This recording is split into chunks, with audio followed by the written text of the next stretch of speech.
సింహాచలం అప్పన్నకు చందనం ఎందుకు? విష్ణుమూర్తి అవతారమైన నరసింహస్వామికి చాలా చోట్ల ఆలయాలు ఉన్నాయి. కానీ ఎక్కడా లేని విధంగా సింహాచలంలోని వరాహ నరసింహస్వామికి చందనపు పూత కనిపిస్తుంది. అందుకు కారణం లేకపోలేదు. సింహాచల క్షేత్రంలో ఒకటి కాదు, 2 విష్ణుమూర్తి అవతారాలు కొలువై ఉన్నాయి. అటు హిరణ్యాక్షుని సంహరించిన వరాహ అవతారం, ఇటు హిరణ్యకశిపుని అంతమొందించిన నరసింహ అవతారం కలిసి ఇక్కడ వరాహ నరసింహ అవతారంగా వెలిశారు. వరాహ ముఖం, మానవుని శరీరం, సింహపు తోకతో ఇక్కడ మూల విరాట్టు కనిపిస్తుంది. అసలు నరసింహ అవతారం అంటేనే ఉగ్రమూర్తి. దానికి తోడు మరో ఉగ్రరూపమైన వరాహమూర్తి కూడా కలిస్తే ఇంకా చెప్పేదేముంది. అందుకే స్వామివారి మీద నిత్యము చందనపు పూతని పూస్తారు. ఒక్క అక్షయ తృతీయ సందర్భంగా మాత్రమే స్వామివారి మీద ఉన్న చందనాన్ని తొలగించి నిజరూప భాగ్యాన్ని కలిగిస్తారు.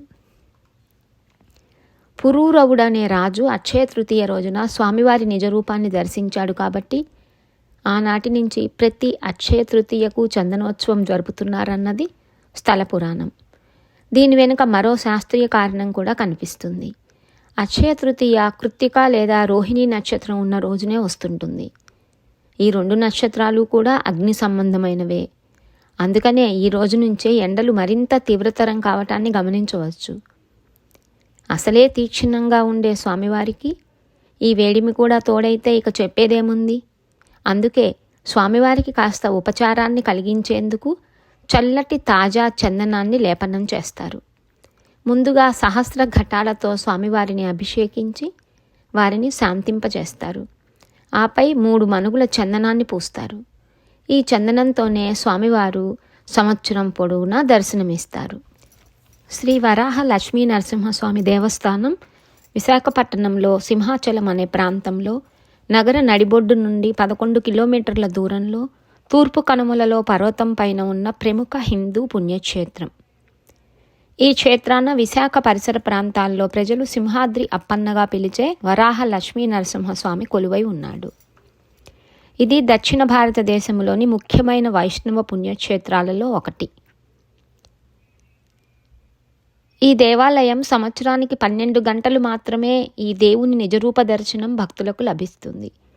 మిగిలిన సమయంలో ఈ విగ్రహం చందనంతో కప్పబడి ఉంటుంది. నిజరూప దర్శన సమయాన్ని చందనయాత్ర లేదా చందనోత్సవం అని అంటారు. ఇది ప్రతి సంవత్సరం వైశాఖ మాసం శుద్ధ తదియ నాడు వస్తుంది. ఇక్కడ మహావిష్ణువు దశావతారాలలో 4వదైన లక్ష్మీ నరసింహ అవతారమూర్తిగా వెలిశాడు. సింహాచలం అంటే సింహం పర్వతం అని అర్థం. సింహ పర్వతం అని అర్థం.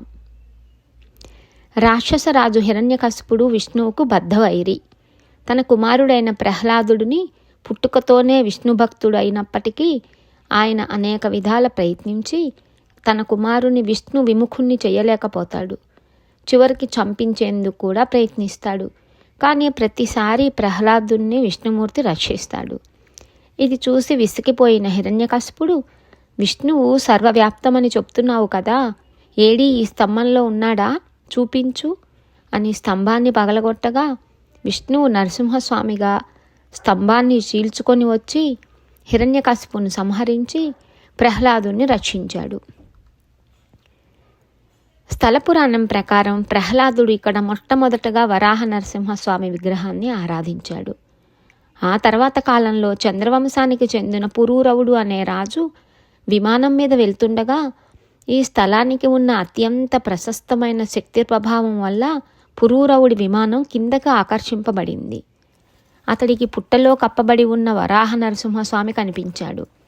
విగ్రహాన్ని సంవత్సర కాలం పాటు చందనంతో కప్పి ఉంచి వైశాఖ శుద్ధ తదే రోజు మాత్రమే చందనం లేకుండా నిజరూప దర్శనం కలిగేటట్లు చేయమని ఆకాశవాణి పురూరవుడికి చెబుతుంది. ఆకాశవాణి పలికిన పలుకుల మేరకు పురూరవుడు వరాహ నరసింహస్వామికి దేవాలయాన్ని నిర్మించాడు. ఆ సాంప్రదాయం ఇప్పటికీ పాటించబడుతోంది. స్వామిలోని వేడిని చల్లార్చటానికి చందనంతో పూత పూస్తుంటారు. వరాహం, నరుడు, సింహం రూపాలు కలిసిన ఈ నరసింహుని అవతార నిజరూపం త్రిభంగ ముద్రలో వరాహం తల, సింహం తోక కలిగిన మనిషి శరీరంతో ఉంటుంది. మిగిలిన సమయంలో చందనం కప్పబడి లింగాకృతిలో స్వామివారి నిత్య రూపం ఉంటుంది. ప్రతి సంవత్సరం వచ్చే వైశాఖ శుద్ధ తదియ, వైశాఖ పూర్ణిమకు దగ్గరలో ఉన్న వైశాఖ శుద్ధ తదియ నాటికి చందనం తీసివేసి నిజరూప దర్శనం ఇస్తారు. ఇంకా ఆలయ విశేషాలు ఏమిటంటే, సింహాచల దేవాలయం మిగిలిన అన్ని దేవాలయాలు ఉన్నట్లు తూర్పు ముఖంగా కాకుండా పడమర వైపు ముఖాన్ని కలిగి ఉంటుంది. సాధారణంగా తూర్పున ముఖద్వారం ఐశ్వర్యాన్ని ప్రసాదిస్తే పడమర ముఖద్వారం విజయాన్ని వసుకుతుందని హిందువుల నమ్మకం. కొండ మీద నుండి గాలిగోపురం మీదుగా ఆలయాన్ని చేరుకోవటానికి 41 మెట్లు ఉంటాయి. తర్వాత కప్పస్తంభం. దేవాలయపు గర్భగుడికి ఎదురుగా ఉన్న ప్రాకారంలో కప్పస్తంభం ఉంది. ఈ స్తంభం సంతాన గోపాల యంత్రంపై ప్రతిష్ఠితమై ఉంది. ఇది అత్యంత శక్తివంతమైంది అని భక్తుల నమ్మకం. సంతానం లేనివారు ఈ కప్పస్తంభాన్ని కౌగిలించుకుంటే సంతానం కలుగుతుందని భక్తుల నమ్మకం. స్వామివారికి భక్తులు ఇక్కడే కష్టాలు చెల్లించేవారు కాబట్టి దీనిని కప్పపు స్తంభం అనేవారు. కాలక్రమేణా అది కప్పస్తంభం అయింది. జలధారలు. సింహాచలం కొండల మధ్యలో దేవుని గుడి ఉంది. సింహగిరి జల సమృద్ధి గల ప్రాంతం. ఈ కొండలపై సహజసిద్ధమైన జలధారలు ఉన్నాయి. వీటిలో కొన్ని గంగధార, ఆకాశధార, చక్రధార, మాధవధార. భక్తులు ఈ ధారలలో స్నానాలు చేసి దైవదర్శనం చేసి తరిస్తారు. స్వామికి తలనీలాలు సమర్పించుకున్న భక్తులు సమీపంలోని గంగధారలో స్నానం చేసి దైవదర్శనానికి వెళతారు. ప్రధాన దేవాలయానికి ఈశాన్య భాగంలో సహజ సిద్ధమైన నీటి సెలయేరు ఉంది. స్వామి కళ్యాణం తర్వాత ఈ ఘట్టంలో స్నానం ఆచరిస్తాడు. ఈ ధారపై యోగ నరసింహస్వామి విగ్రహం ఉంది. భైరవవాక. సింహగిరికి మెట్ల మార్గంలో వస్తే కనిపించేది భైరవవాక. ఆడివివరం గ్రామంలో మెట్ల వద్ద భైరవ ద్వారం ఉంది. ఇక్కడ భైరవ స్వామి విగ్రహం ఉంది. ఈ విగ్రహం ఎటువంటి పూజలు పునస్కారాలు అందుకోదు. 13-16 శతాబ్దాల మధ్య ఈ ప్రాంతం భైరవపురంగా ప్రాముఖ్యత పొందింది. వరాహ పుష్కరిణి. వరాహ పుష్కరిణి సింహగిరి కొండ కింద అడవివరం గ్రామంలో ఉంది.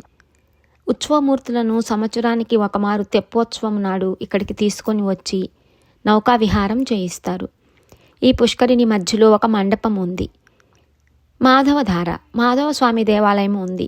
గిరి ప్రదక్షిణ సమయంలో భక్తులు ఈ ఆలయాన్ని దర్శిస్తారు. గిరి ప్రదక్షిణ ఆషాఢ శుద్ధ చతుర్దశి నాటి రాత్రి సింహగిరి మెట్ల వద్ద ప్రారంభించి కాలినడకన సింహగిరి చుట్టూ ప్రదక్షిణ చేసి కొండపైన స్వామిని దర్శించటం. ఆషాఢ పౌర్ణమి నాడు గిరి పౌర్ణమిని సింహాద్రి అప్పన్న ఉత్సవంగా చేస్తారు. కొండ దిగువన ఉన్న తొలి పావంచ దగ్గర నుంచి భక్తులు గిరి ప్రదక్షిణ మొదలు పెడతారు. ఈ గిరి ప్రదక్షిణ గురించిన వివరాలు తదుపరి ఆడియో వీడియోలో వినండి. నమస్కారం.